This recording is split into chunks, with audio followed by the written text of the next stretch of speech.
Tu pirmas. Aš tai pasakyčiau, kad tinkamo laiko, tinkamos situacijos nebus niekada. Jeigu yra noras, yra mintis, pirmin, dabar aš čia pasistatysiu namą, susitaupysiu tiek pinigų, nu ir tada aš gal kažką tai pagalvosiu, ką čia jau darysiu. Ne, šitaip neveikia. Mūsų globos istorija prasidėjo taip, kad kaip vyras juokauja, už vieną mergaitę duoda 2 berniukus. Tai mes gavom 2 berniukus, tapom 4 berniukų šeima ir iškart daugiavaikė šeima, kuri netilpo vieną mašiną. Ir visi buvo šoke, nes nėra nėštumo, nėra niekur, visi čia, tipo, kaip čia taip. Mums paskambino, kad yra mergaitė. 1,5 metų mergaitė ir vėl ta standartinė mano vyro frazė, kad nuvažiuojam, nieks neverčia paimt. Pasižiūrėsim, tai mes vėl visa šeima su visais vaikais nuvažiavom. Nu, žodžiu, pamatėm baltapūkę, tokią besišypsančią mergaitę, kurios mes ir vėl negalėjom nepaimti. Tai, žodžiu, per parą mes apsisprendėm, kad mes imam. Ryšio užmezgimas su tuo 2,5 metų, bent jau man, jisai ir mums abiem užtruko ilgokai. Mes ilgiau.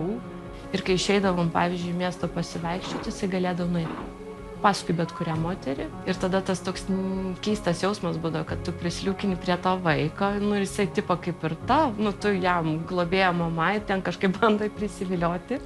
Ir bandai prisikviesti pas save, o jam neįdomu. Kiti žmonės nežino, kad jisai vaikintas, globojamas ir kažkas tokio. Duodi savo tą namų šilumą ir meilę tiesiog kitam vaikui, kuris irgi patampa tavo šeimos nariu ir auga kartu su tavimi. Ir paskui netikėtas niuansas, ką davė globa, tai iš tikrųjų duoda labai didelį augimą pačiam.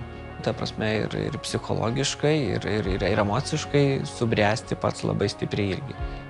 Tos empatijos sukūrimas kitam, pagalbos suteikimas, kai tarkim tau reikia, nes niekad nežinai, kada pačiam tau reikės, galbūt mano vaikams reikės, nes niekada nežinai, kas gali mums atsitikti. Tai aš labai norėčiau įskiepyti tą jausmą savo vaikams. Kiekvienas turbūt žmogus išgyvenęs tuos išgyvenimus, ką jie išgyvena, turėtų kažkokią tai kaip ir traumą, ir sunkumą, ir psichologinę tokią, kaip sakyt, naštą. Jie yra tose aplinkose, kurių neprižiūri, kurių neapkabina, su kuriais nežaidžia. Ir iš šitų dalykų ir kyla tos bėdos. Ir globos kelias pasidarė man toks prasmingas tuo, kad mes visą šitą galim kiek įmanoma kompensuoti. Realiai tai yra vaikas, kuriam buvo trūkumas ir dabar jį reikia kažkaip kompensuoti. Aišku, mes vejamės lėčiau negu kiti, bet vejamės.